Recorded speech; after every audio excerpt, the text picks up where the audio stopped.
Écoutez, à midi. Quelle heure est-il? Il est midi. C'est l'heure de déjeuner. Qu'est-ce qu'il y a à manger? Des saucisses, sans doute. Écoutez et répétez. À midi. À midi. À midi. Quelle heure est-il? Quelle heure? Quelle heure est-il? Est-il? Quelle heure est-il? Il est midi. Midi. Midi. Hello and welcome to Time in Outer Space. I am your host, Skip Pulley.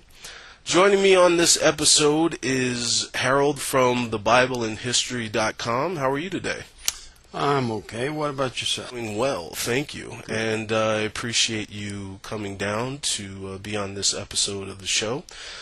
Basically, on this episode, we are going to discuss a premise that was brought up to me actually a few years ago, and I kind of put it on the shelf because I didn't have time to do the research about it, but I found it very fascinating, which was the fact that the term antichrist or antichristos in the Bible never had the word "the" or the definitive article "the" in front of it, which means that it wasn't necessarily a person or even a group of people or even an object.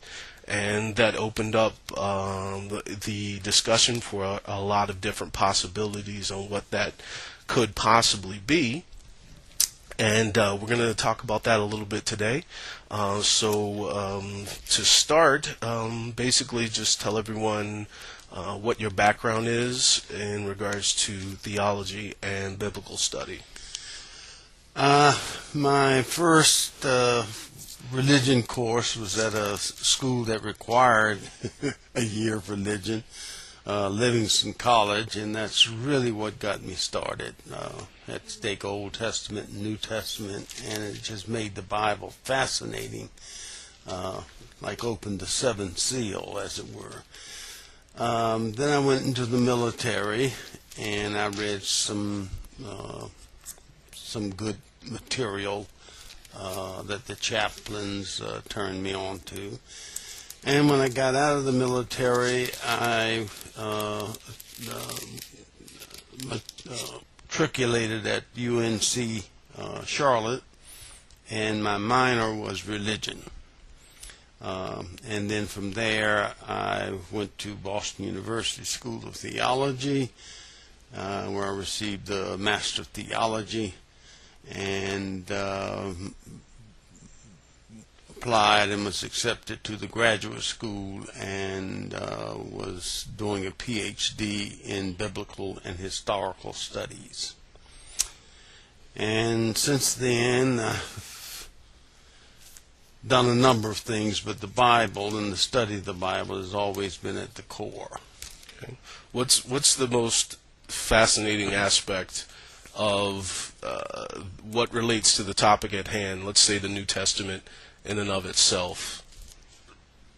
Throughout history, there's been infighting within the church, particularly about what was heresy and what was not. And the settling of America was really the outgrowth of this religious conflict in Britain, or in England, shall we say. And so America was kind of founded in all of that. And then you get to the 19th century, and New England somehow or another is like the source, the spring of all these movements. It's like the Unitarians and really what we call the congregational churches. They split, and this was the upper crust. So in one town, you go to the first church, would be the Unitarian church, and several towns over, the big church would be the now UCC. And it's also interesting that Seventh-day Adventists, Jehovah's Witnesses, they all started out as an original separatist kind of group. And then because they couldn't agree on certain things, they went their separate ways. So this spread all over the country. And to address the URL, the website is thebibleinhistory.com, correct? The Bible in History. Okay. Yes. And you basically take an approach, your non-denominational approach, obviously. Yes. And they can be assured that these topics are being approached objectively. And that website, again, is thebibleinhistory.com. So let's go ahead and get into the topic. And basically, again, this was brought up to me from someone who was very much into a lot of the subjects that currently permeate a lot of your alternative media. He's very much into concept of world government and Illuminati and things of this nature. And he was, or had been for many years, very convinced that Antichrist, or whether it had the Antichrist or just Antichrist, was somehow a Muslim, or whether it was a Muslim person, Muslim group, in some way Muslim, not necessarily Arab. I don't think he ever mentioned the word Arab, but he did mention the word Muslim. And after discovering that the word did not have the definitive article "the" in front of it, he had kind of changed a little bit about what he had thought about it, and that was when our discussions had really begun. So for those of you out there who are possibly unfamiliar with the references to Antichrist in the King James Version of the New Testament, there are actually 4. And we will break those down actually one at a time. The first reference to what was known as Antichrist or Antichristos is in 1 John 2:18, and that is as follows: "Little children, it is the last time, and as ye have heard that Antichrist shall come, even now are there many Antichrists," plural, "whereby we know that it is the last time." When I hear that, I think when they say last time, now are they referring to quote-unquote end times when they say last time? Or what people refer to as, quote, the end times? Most of the belief system, theology, whatever, of the churches was co-opted by literalism, fundamentalism, whatever you want to call it. And they have this very defined view of the Bible, which has nothing to do with how the Bible came to be. And it would be a study in and of itself. Mm-hmm. But for me, when we talk about biblical terms or concepts or what have you, we have to look at the context. That's the first thing we have to look at. Really we have to go back to the original languages, but most folk kind of get turned off of that because it's like, who do you think you are? Right. You think you can read Greek and what have you. But Antichrist in the context of 1 John. Now, each reference is going to have a different context outside of 1 John, but if just the ones in 1 John. Some even argue that the best translation would be enemy of Christ. Okay. And it's not the enemy of Christ. Right. It's like enemy of Christ. Sorry, that's the first thing. Now, he says it would come, and now many, enemies of Christ have already appeared. So to say that it's this apocalyptic figure that's going to be a part of the end times and leading what's left of the human population down to destruction, the context doesn't support that at all. Right. Because he has already admitted that whatever he's talking about has already manifested itself in his time, and even before his time. Just to add on to that, and before we move on to 1 John 2:22, just to backtrack a little, I had also had some discussions with a lot of people, and that was actually the topic of this week's question on the Time and Outer Space page on Facebook, where in fact the different Johns represented in the New Testament, and technically there are 4, and we'll run that down for really briefly before we go on to the next scripture. But there is, and correct me if I get this wrong, there's John the Baptist, there is John the Apostle, there is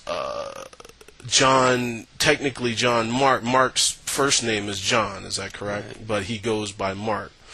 And then there's John the Disciple.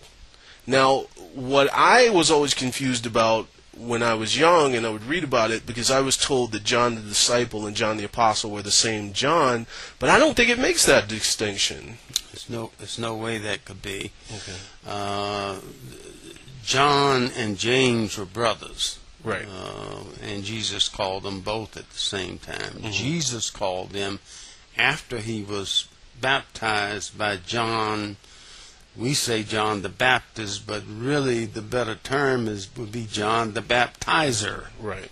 Okay, so there's no way that John that Jesus called as a disciple could in any way refer to John the Baptizer, or I'll just say John the Baptist. Mm-hmm.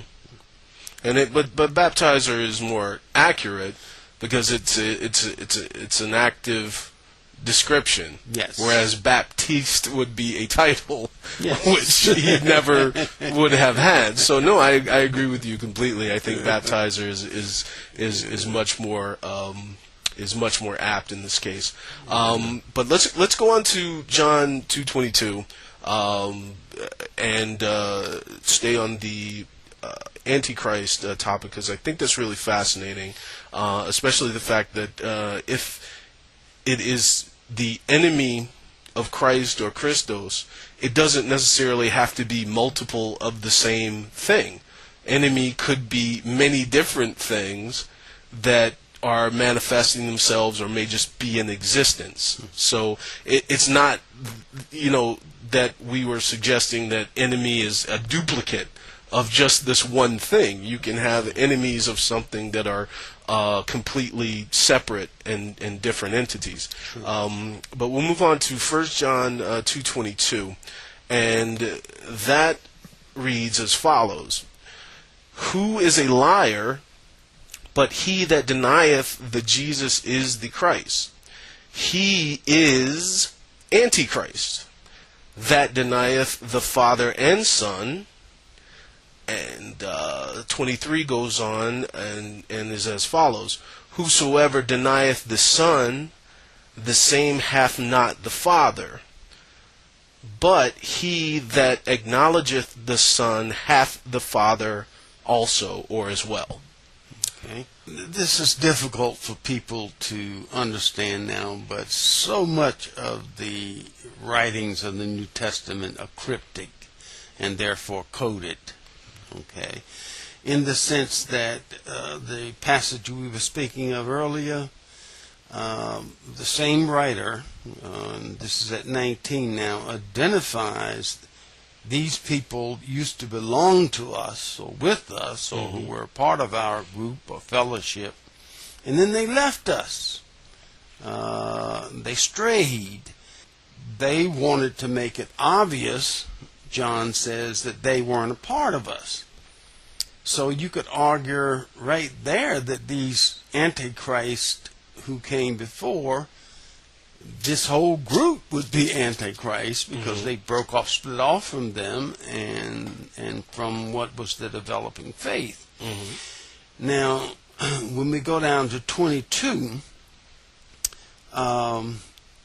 says Jesus is not the Christ, and of course the New Testament term would be Christos, which is the Greek word,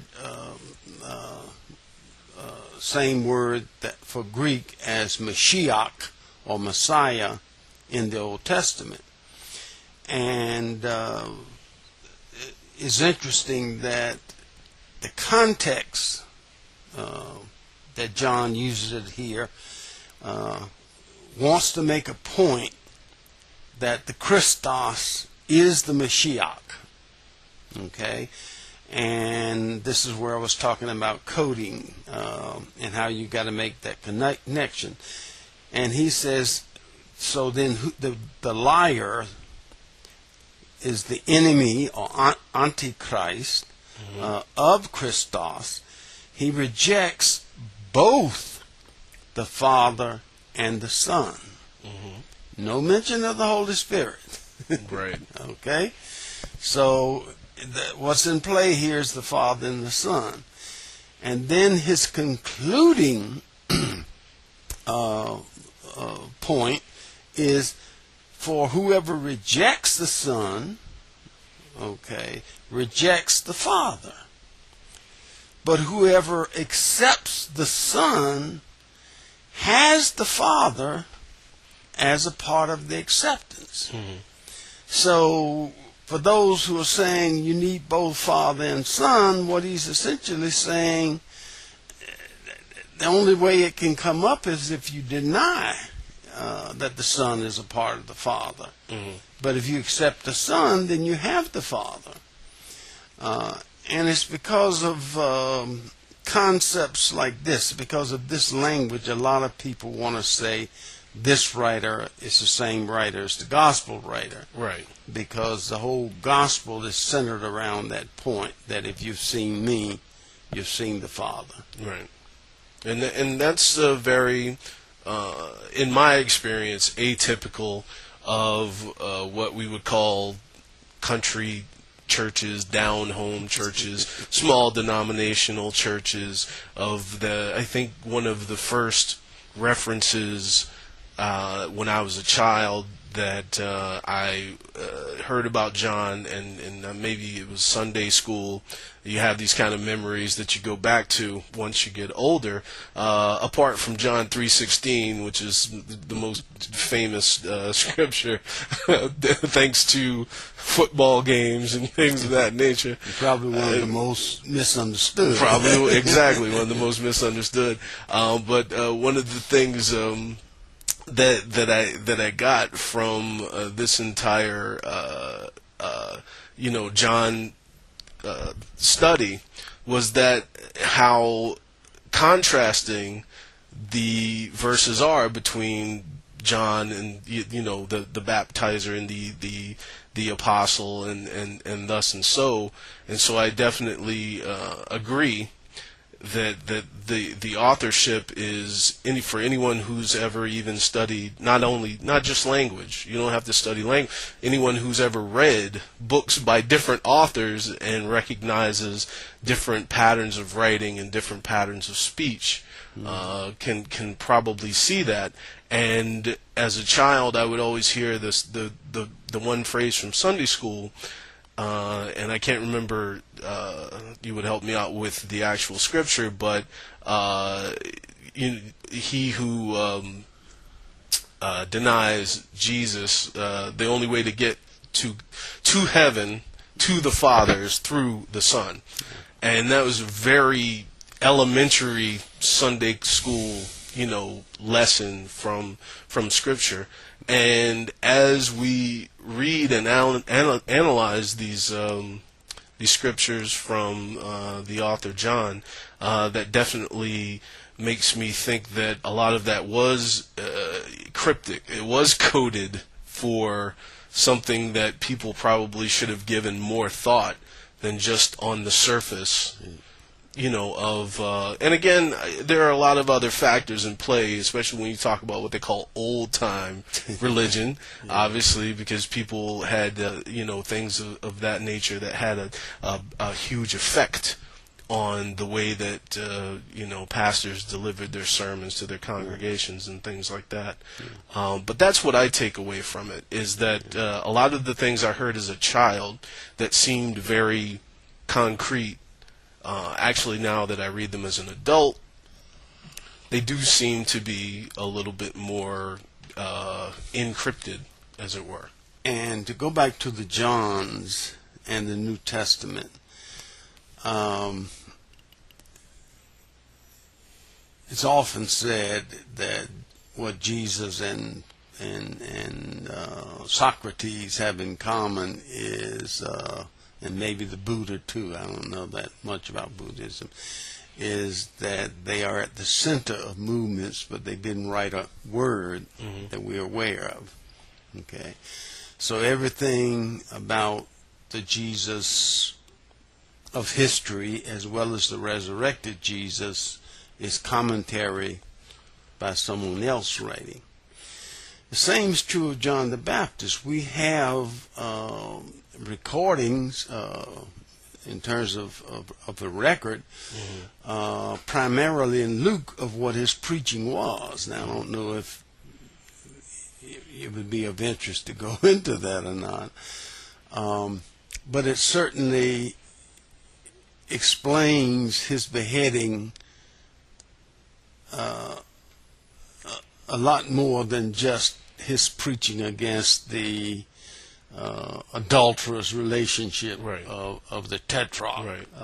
It seems to me that he was a controversial figure even for that time, and one of these probably labeled as a radical, and definitely outspoken. Yeah. So that makes a lot of sense to me, and we have to go by, as you say, the recorded word of what he supposedly. So we have no choice but to rely on that, and even that again may be code for something else. Well, it's one thing we know, even though he. Matter of fact, I had a discussion not that long ago about the brood of vipers, which is a term that both Jesus and John uses, and who knows, Jesus could have gotten it from John, but the point is they both use it now. And people just start off with, well, the brood of vipers means this and that, and we don't know exactly what brood of vipers means. We don't know if it was like our equivalent of an SOB or whether it described nesting behavior of a certain group of people.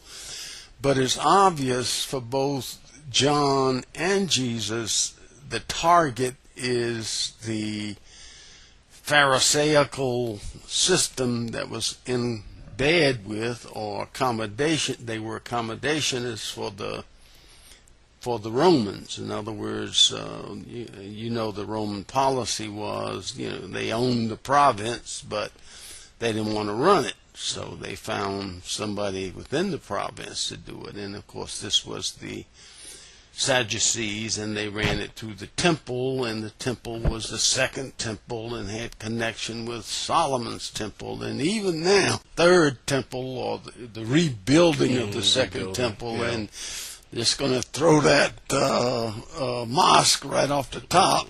They're saying they're just going to tear it down and what have you, and rebuild the temple. So my point is, the temple is at the core of religion, of the religion of Palestine, when Jesus is ministry there.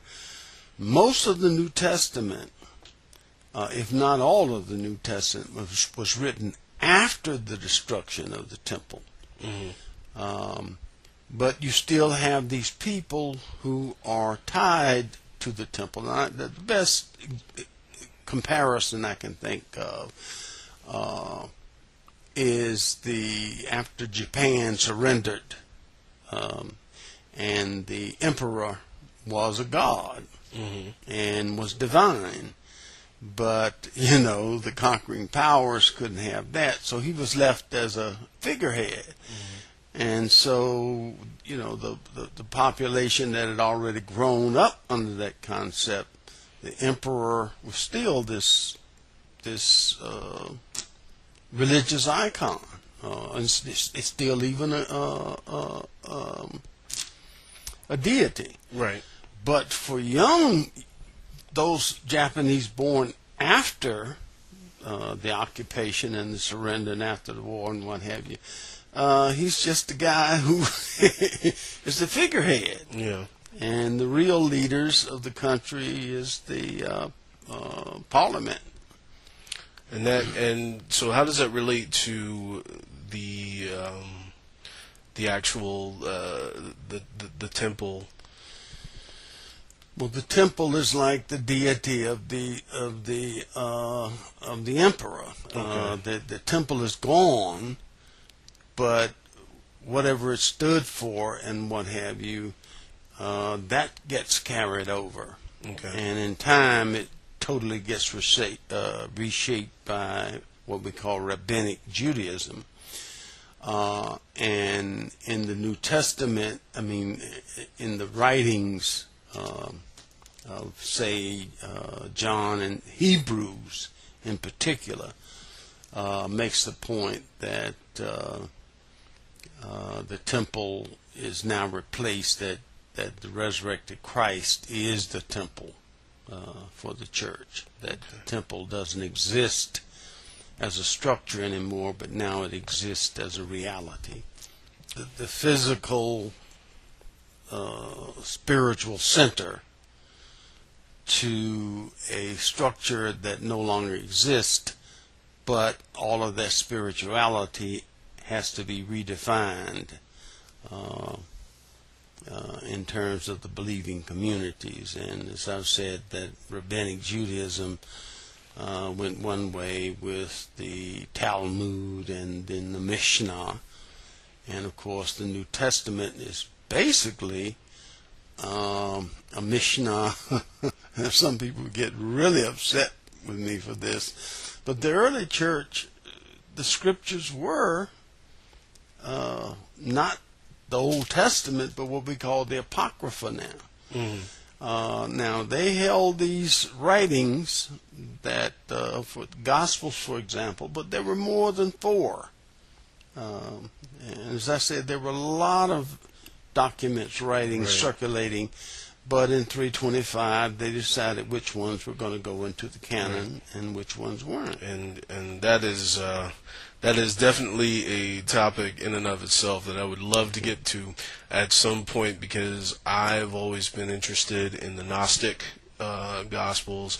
I've always been interested in parts of the Apocrypha and things that were left out or decided upon, that they just weren't as important or weren't as good as the others. So it's interesting that a group of men who, I use that term. We'll just say they were a group of men just made that determination amongst themselves for the course of the rest of human history. And so far we have been doing some analysis on 1 John 2:18 and 1 John 2:22 and 23. Right now we're actually going to go back to the discussion on the Gnostic Gospels, and I'm going to get Harold's opinion on those. In a nutshell, now there are folk obviously who would disagree with me, but I can make my point. I can make a sustainable argument for my point.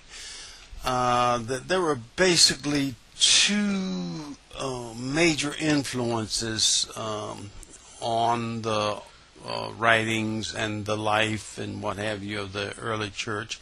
One was Gnosticism. And some people say, which has disappeared. No, it hasn't disappeared. It is how how do you say it, reformulated and what have you, but the concepts are still there. For example, the early part of the 20th century, it was said that John was an anti-Gnostic gospel. But by the mid-20th century, which is when I was coming into the study of this, it was just the opposite, that John is more Gnostic than, certainly more Gnostic than the other three documents. There's a community called Nag Hammadi, which was a Gnostic community with Gnostic writings, Gnostic gospels. Matter of fact, the National Geographic Channel got its start by having a Sunday show on the Gospel of Judas. Now, I wouldn't consider this it's worthwhile in the sense of placing Judas in the whole scheme of things. But so far as the gospel is concerned, they were right to not include that one. Basically, again, going back to this point about Pharisees, running the country with the support of the Romans and what have you. So therefore, with the temple as the center, so anything that the establishment will accept comes through that system. The Essenes were a group that lived, that split apart from that, that said, hey, we don't want any part of this. So they went off and formed a community. And there is the remains of a community at Qumran. Now, most biblical scholars will tell you they were Essenes. But this is all conjecture. I am convinced that maybe it ended up being Essene, but it was founded by a breakaway group of Sadducees. And this whole distinction about Sadducee and Pharisee and what have you, that developed 200 or 300 years before Jesus was born. The Sadducees were the priestly caste, and essentially they were saying this whole thing of selling out and cooperating with the Romans is a denial of our calling, ministry, vocation, whatever. It's just the opposite. And I think they were a breakaway group, and they could very well have been the founders of Qumran. But it doesn't, whoever it was, the Dead Sea Scrolls were produced by this community. But they had their own writings about their communities. I'll give you a good example, if I may. There are people who, particularly Jewish people, are justly upset because most people have Jesus saying, it is written in the Old Testament that you shall love your neighbor and hate your enemy. But Jesus doesn't say that. No. He says it is written of old. Okay, it doesn't say where it's written. And you have that exact same phrase in the Qumran literature, that it is written of old. Constant references, and it never implies it's the same as Scripture. So historically, what are referred to as Nag Hammadi scrolls and the Dead Sea Scrolls are not. In other words, would they comprise some of the same, type of literature, or are they from the same period? No, definitely not from the same. When we speak of scroll, basically we're speaking of Judaism, ancient Judaism, Old Testament writings, and what have you. The New Testament, we speak of papyri. because these were writings made from paper or made from reeds, or parchments, which is where they kind of ironed it and made it like linen. And so they're parchments. All the New Testament writings, none of them are on scrolls. They're all on parchments. But yeah, they're completely two separate communities. The only thing they have in common is there's this two ancient bodies of literature that modern Christians, the modern world, were unaware of, that has so much influence on the church more than anybody else. For example, the scroll they have of Isaiah is so close to Isaiah's original writing, and again, the whole thing is context now. He says, a young woman or maiden shall conceive. Now, true, that gets to be important for the whole New Testament of the concept of the virgin birth and what have you. But the context is, Isaiah says, and before this child is able to eat curds and whey or whatever it is, in other words, before he's able to eat table food, as we would call it, this menace of yours is going to disappear. So he's referring to a political military situation in that king's day. And so Isaiah is essentially telling the king, the reason you can trust me on this is this young woman is going to have a child, and by the time, say, the child is 2 or 3 years old, this threat of Syria and Israel, which was the northern kingdom, they're not going to be around anymore. And of course he was right. It was Assyria that swallowed them both up. Now, while we're on the topic of the Nag Hammadi scrolls and scrolls in general, briefly, in your opinion, is there any context in the Old Testament that would be metaphorically similar to the Christ and Antichrist, in terms of a lesson or a parable, or is that something that is the concept in and of itself, as we've discussed it? Is that something that is exclusive to the New Testament? I would say that's pretty much exclusive to the New Testament. Now, the negative figure in the Old Testament, of course, Yahweh, who is what's translated as the Lord in the Old Testament, isn't threatened by anybody because he's only one and true God. And matter of fact, there's a movie, The 10 Commandments, makes clear when you mess with Yahweh, boy, you have bitten off more than you can chew. But the threat is to God's people. And there's a sense in which, now, people really get upset when I say this. I don't know if you can talk about,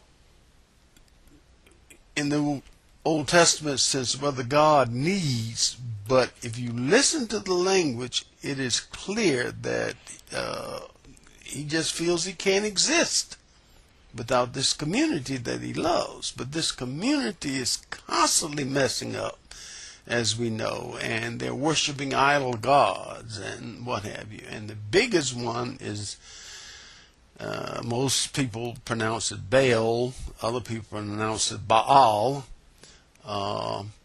and that term gets carried over into the New Testament as Beelzebub, because we're going through two languages now, Aramaic and Greek. So the concepts are completely different. Whereas in Gnosticism,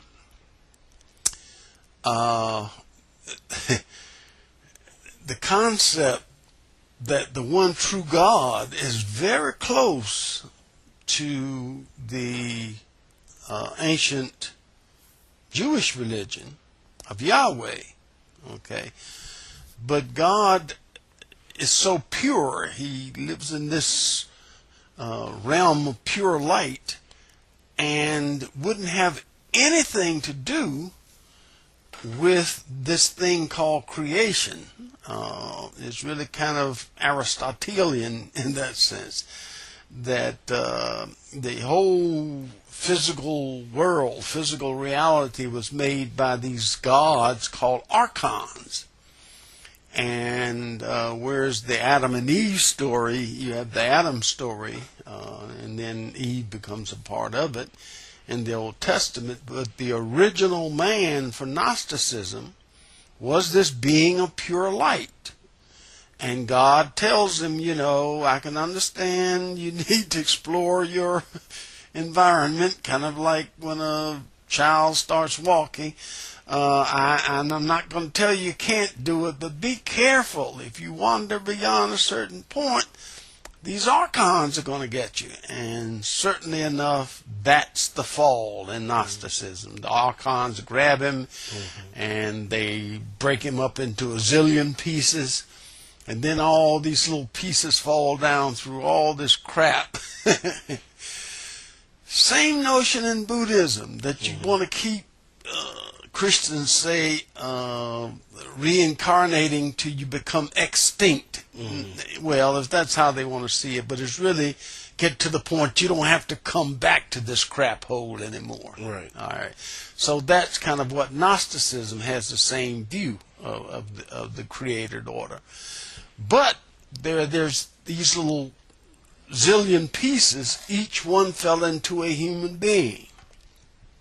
So now God, who cannot leave this realm of light, he's a being of pure light, sends down a Redeemer, okay, who is someone who has this light, as the whole thing with Jesus and the Father in the Gospel of John, has this light, but can function on this corporeal level, and can pull these people together, and once they get together, and he can take them back up to, people say heaven, but no, it's a realm of light is what the Gnostics say, pure light.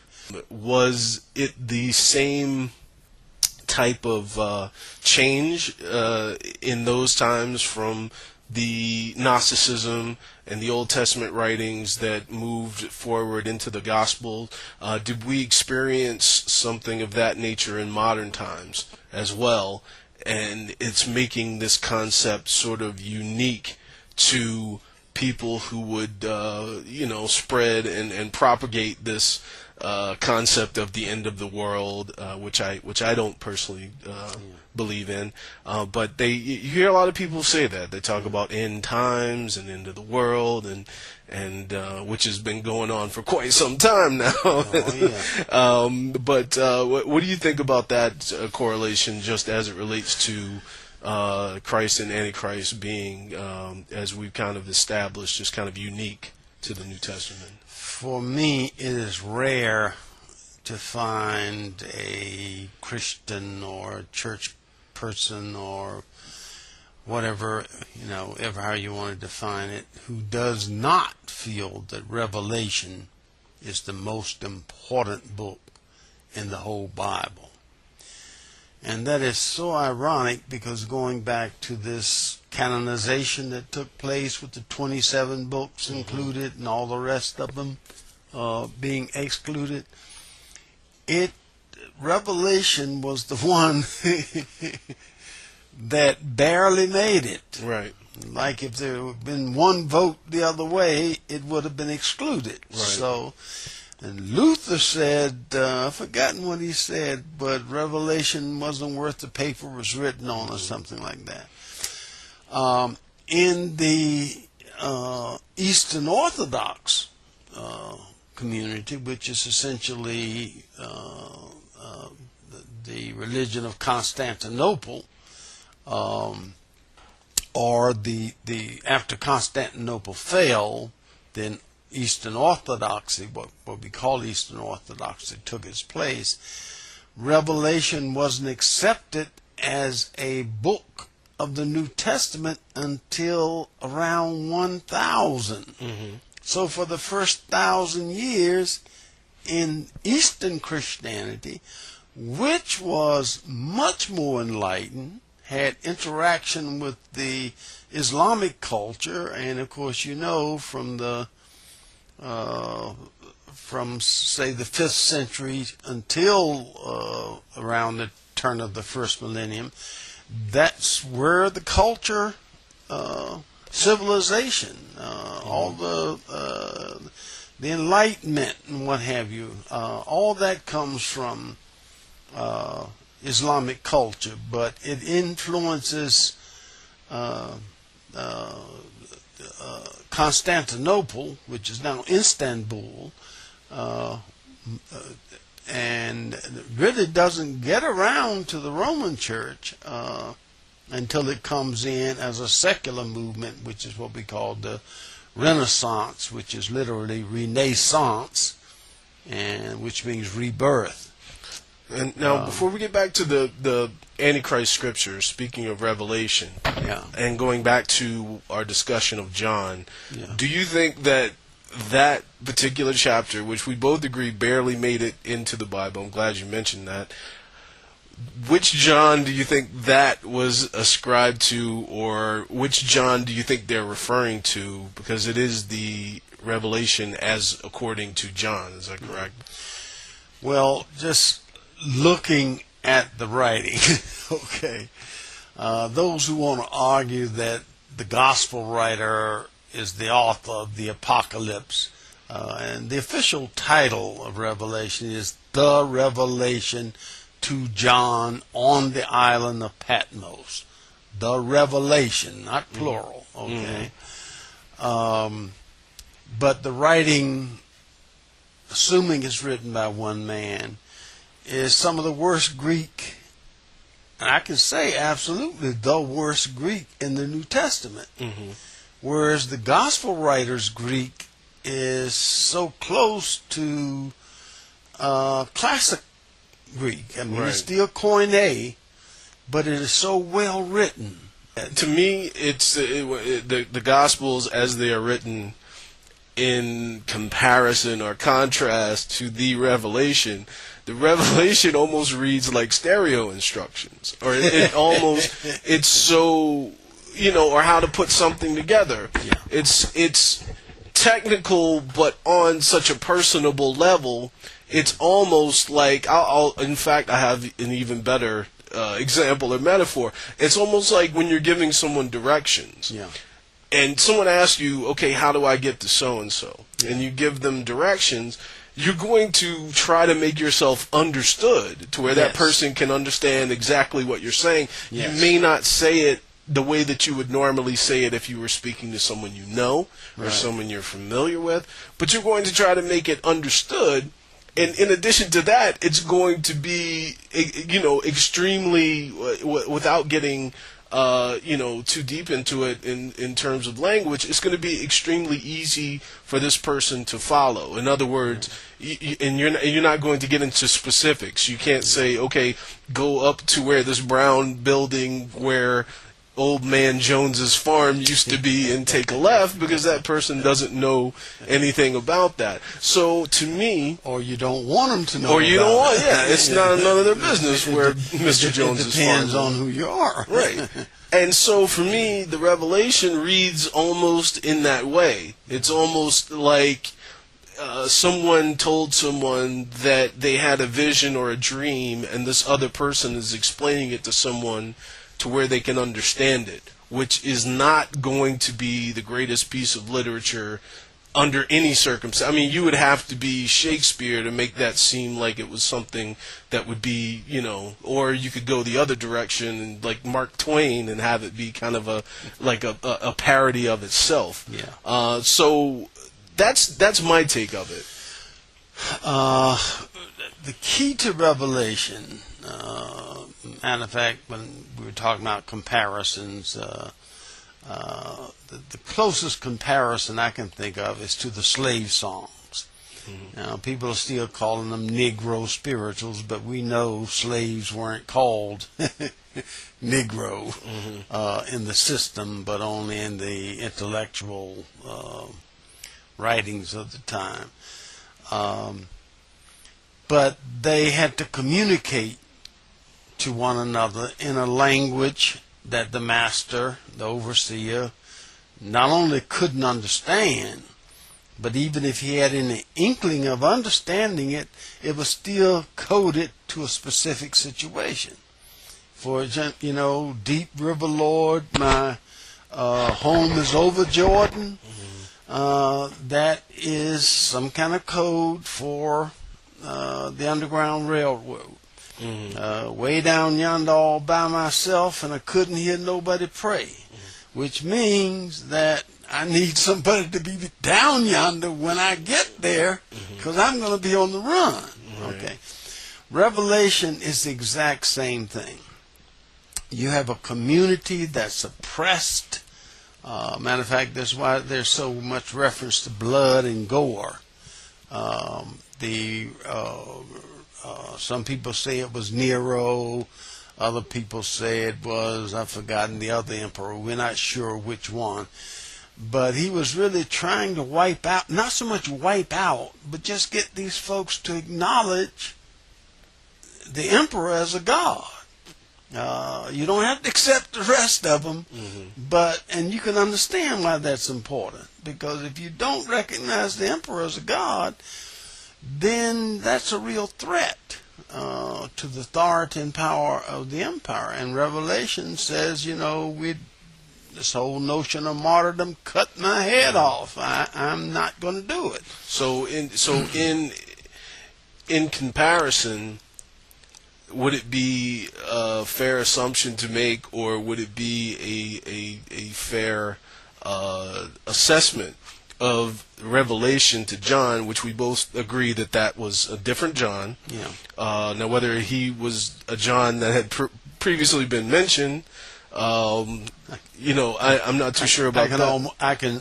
I can say with a great deal of assurance, no, he's not the John that appears anywhere else in the New Testament. So this is a completely separate entity. Brand new John. Brand new John. Yeah. And now, to me, is it a fair assessment and a fair comparison if I was to say Revelation as opposed to some of even the other Gospels that have some of the same type of theme or type of language, would be more so for someone who wanted to watch a movie rather than read the book? Yeah. In other words, it's so to the point of what it is in context that it has to be this thing that is shown to you step by step versus you being able to read it and understand it.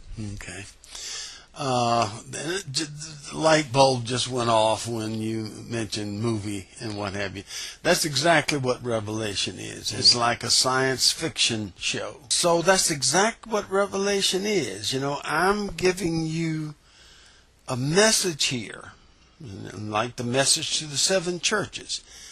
But you are to understand it in a way that, and it's not so much the Romans, because they weren't reading the Christian literature, but these were people who were, quote, falling away from the faith. Given a choice between accepting the emperor as God or dying, they said, no, I want to live. So it was these people, and they were in the same community as you were, might even be your relatives. So you had to communicate your message in a way that they wouldn't understand, because everybody kind of, once you renounce the church, you ain't getting back in there. Okay, so they know exactly who you are. Right. But since you might be dining at the same table as another family, they have to communicate in code. And that's exactly what Revelation is. That's interesting. And then you add to that the fact that it is an apocalyptic document. just as Daniel is an apocalyptic document in the Old Testament.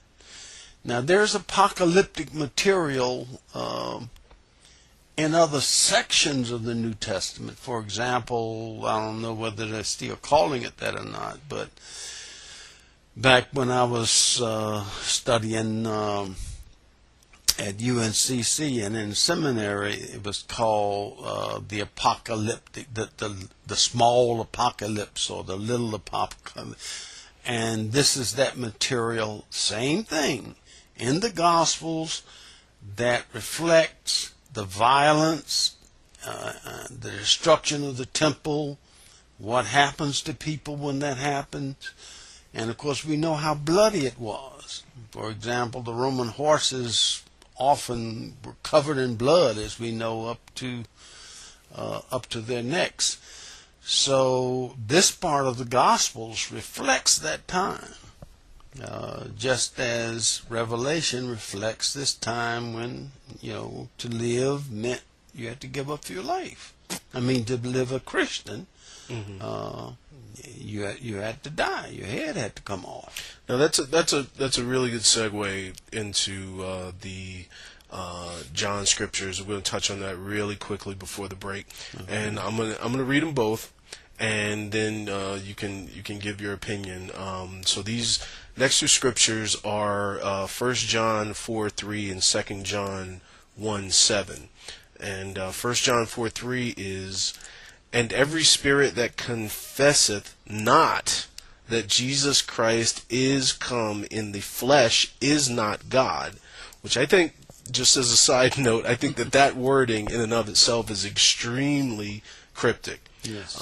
And the second part goes on to say, "And this is that spirit of antichrist whereof ye have heard that it should come, and even now already is it in the world." And the 2 John 1:7 reads, "For many deceivers are entered into the world, who confess not that Jesus Christ is come in the flesh. This is a deceiver and an antichrist." And for me, those two scriptures, the most interesting thing is the first part of 1 John 4:3, which is, "And every spirit that confesseth not that Jesus Christ is come in the flesh is not God." Now, I find that wording extremely cryptic in that it's almost a quadruple entendre. Right. It's almost two double negatives. Right. Because it's almost as if they are saying, if you confess that Jesus has not come in the flesh, but he also is not God, or if you're confessing that he is come in the flesh and he is God, then do you see what I'm saying? It's almost, they twist it. It's almost a riddle. Yeah. In and of itself. Now let me get your opinion on that, and then we'll move on to 2 John 1:7. Okay. Again, context. Okay. Remember the one over in the 1 John 2, it said, "My children, or my dear children, my dear friends." Okay. There are those who argue that these epistles are composed of maybe one or two separate letters, and that eventually get divided into a 1 John, 2 John. Now, I'm not saying that's the case, but the reason they argue that is because he says, "My children," in one place, "my dear friends" in another. Right. He could just be using variations on his, in his writing, so he doesn't write the same thing. But before he gets to 4, okay, so he starts off with the dear friend. Now he says, in 1, "Do not believe all who claim to have the Spirit." Now remember, in 2, there was no Spirit, Father and Son. Right. Okay, but test them to find out if the Spirit if they have comes from God. Paul talks about testing the spirits. "For many false prophets have gone out everywhere. And remember now, in 2, he's referring to these folk who left out from among us. Right. And now he says false prophets are everywhere. This is how you will be able to know whether it is God's Spirit. Anyone who acknowledges that Jesus Christ came as a human being has the Spirit who comes from God. But anyone who denies this about Jesus does not have the Spirit from God. The spirit that he has is from antichristos, again, which could very well be enemy of Christ, could be a community, could be a belief system. You heard that it would come, and now it is here in the world already. So just that last sentence contradicts how people see it as this futuristic, mythological being who's going to take over the world, and because and if it wasn't at least at the very least an ideal, why would there be any reaction to it? Right. If it were something as a futuristic concept, then the reaction to it would be cerebral. Right. It would not be something that people would feel like they would have to speak out against, or they would feel in a counter idealism or ideology about. Okay. And we were speaking about Gnosticism. Gnostics argued that Jesus is the Redeemer who is the spirit inside of Jesus, the human being. And Jesus, the human being, is like a vessel, like canteen, or whatever else you carry something that's vital to life around in. And when this human Jesus dies, that's it. So they don't get into resurrection and what have you. Right. So he's kind of dealing with this argument now, and I suspect that he has Gnostic-leaning people he's writing to, and those who are not so Gnostic. And he says this is how you will be able to know whether it is God's Spirit. Okay, so it's like a test. Okay. Anyone who acknowledges that Jesus Christ came as a human being, has the Spirit who comes from God. Okay? So a part of having the Spirit that comes from God is to say Jesus Christ, yes, came as a human. He was fully human before he became Jesus Christ. And then the opposite of that, but anyone who denies this about Jesus does not come from the Spirit, does not have the Spirit of God. And the spirit that this person has is the spirit of the antichristos. It could be the enemy of Christ. As I said, most people see it as either, I don't think anyone sees it as a human being. It's a mythical demigod of some kind. Some even say the devil or Satan, but I think if John had wanted to say Satan or the devil, he would have said it. Okay? Exactly. He had every opportunity to say that. All right. And this spirit then comes from the Antichrist and is here in the world already. Okay. And again, the context is obviously to these breakaway groups, these groups that are in conflict with his community.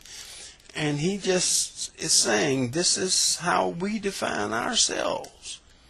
There are 3, quote, books in the Bible, all in the New Testament, that are just, I don't know if you could call them chapters or not, because the whole document just has a name. Okay? And it is called the second letter to John, but we don't have a first, second, third chapter, as we do with the first John. And the same thing is true with the third letter, which is an even shorter. I mean, it's close to being as many words, but it's even shorter.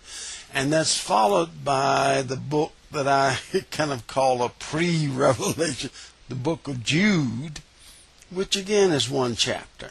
Okay, but it's not, it is only connected with John through this whole antichrist thing, but it just goes to the origin of it and has it start off as a war in heaven. Okay.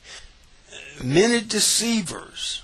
Now, going back to this, he's already conceded this group went out from among you. It has false prophets and what have you. He doesn't use the same language, so is he talking about a different class as opposed to the false prophets? I mean, they're all a part of this undermining movement. Many deceivers have gone out over the world. So he's conceding it is expanded beyond whatever his immediate community is. People who do not acknowledge that Jesus Christ came as a human being. So again, there's this whole thing that, the denial of, basically he's talking about the Gnostics here. Okay? Because the Gnostics, the only divine part of any of us is that little spark. Okay? And if we can look at the Gospel of John, John argues that instead of having a spark, Jesus had the incarnation of the Logos. Okay? So, but contrary to how people see it today, that Jesus was this, miraculous divine figure from his birth, there's no indication of that in the New Testament. That he was a human being. Such person is a deceiver. And again, the antichrist, the enemy of Christ. Some people say, I don't see how he could be referring to one person. He's talking about false prophets, deceivers, and this group who went out from among them. And then be on your guard then, so that you will not lose what we have worked for. Again, further tightening the identity of the group. But will receive your reward in full. So the point is, whoever these folk are, and as I said, I'm pretty sure they were Gnostics. Paul has the same situation in 1st and 2nd Corinthians, more in 2nd Corinthians maybe. That's his whole argument. For example, the Christian Gnostics, would say the body is this terrible thing because God didn't make it, these archons made it, but this spirit of light that the Redeemer, who would be Jesus now in their minds, has come to take us back to heaven, the true God of light. Some said because we are in this piece of crap, we have to be ascetic, essentially. No drinking, no gourmet food, no pleasure, that kind of thing, that we can't revel or enjoy anything in this physical order. The other group, and believe it or not, they tended to be more intellectual, they said, well, since this body is just a piece of crap, it doesn't matter what I do with it.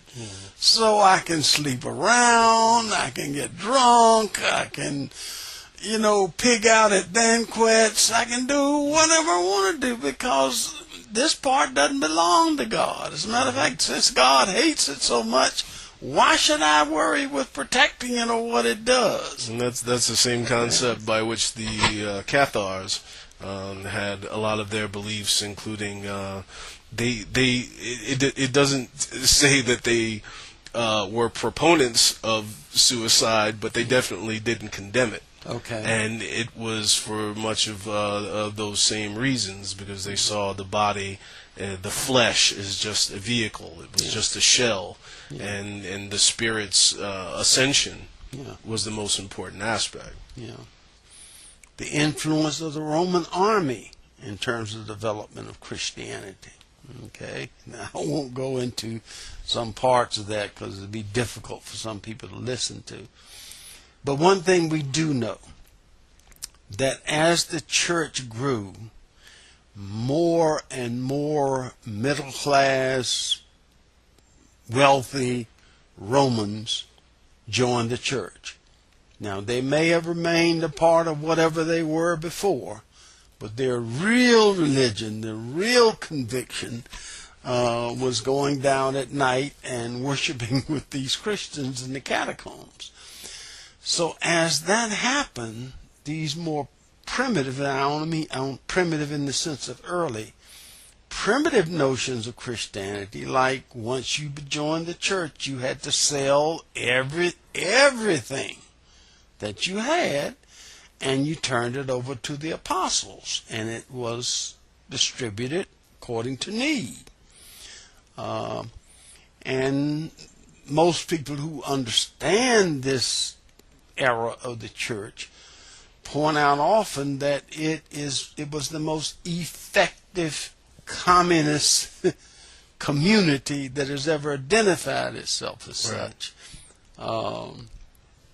But they lost that. That went away. And the reason is because there are folk who say, yeah, I'll join, but hey, I ain't selling nothing now. You want a contribution, or you want me to have a fundraiser, or you want me to sell a particular precious object and donate? Hey, I'm down for that. But so far, selling the house and all of my fine wardrobe, no, you can forget it, you know. So the church grew as that influence became more pronounced. The church moved further from its origins, the preaching of John the Baptist, which became the preaching of Jesus, which became the preaching of the apostles and what have you. Much more egalitarian. Okay, but they kind of lost that. And for folk who say, how do you know such things? Well, this much we know. Up until approximately from, let's say, 50 to 150 A.D., okay,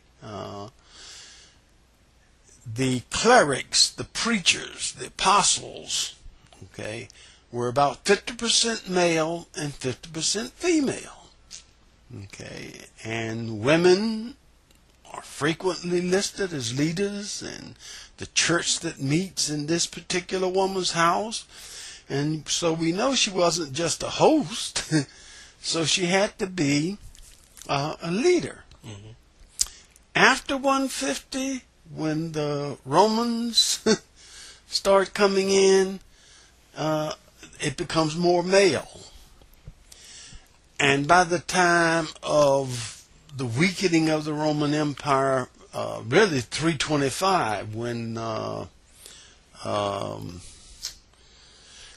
was going to say Augustine, you know, the emperor Constantine. Mm-hmm.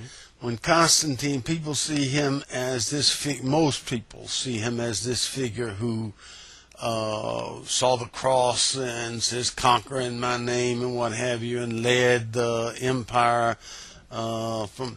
Now, that is not the way it happened. Okay. Constantine caught up with most of the Romans, and again, these are Romans with money, aristocrats, bureaucrats, what have you. They were already Christian. They may still, as I said, go to their particular temple and affiliate with whatever religious system, but their real religion was Christianity. And so he said, hey, if I make it the official religion of the empire, then we don't have another problem, okay? And I'm the head man in charge, all right? I think that's probably the worst thing that ever happened to the church, when it became the official religion of this very oppressive empire. In some ways, I think that's why people come to the conclusion that Rome never actually fell. It just transformed itself. When it comes to the church, it didn't. Yes. Okay, the regional governors became bishops. Right. I've forgotten how it breaks down, Right. but it really carried on that Right. Roman culture. Absolutely. Hence ecclesiastical Latin. Absolutely. All right. Because the Romans themselves, in terms of their administration of the empire and culturally, they had given up on Latin. They wrote in Greek. Right. Now, as a closing comment on the actual Christ and Antichrist topic, I want to get your opinion. And this is just something that I personally was curious about. And in regards to my research about Antichrist being possibly an ideal or an ism, the word Christ in and of itself being anointed. Yeah. Now, is that anointed one or just anointed? And if it's anointed one, is it the anointed one? Or just anointed one, or just anointed? Okay. In the Old Testament, Mashiach, which literally means pouring oil on your head, usually by a religious figure, could be a king, could be a prophet, could be a priest. That was definitely a religious act, a spiritual act. Okay. To be anointed in the Greek secular community just meant that you were set aside as a special person. For example, you could say Achilles was anointed. Right. Okay.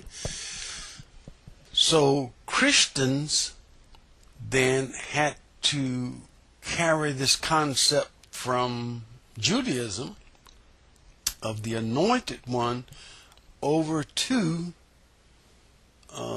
the Greek culture and language.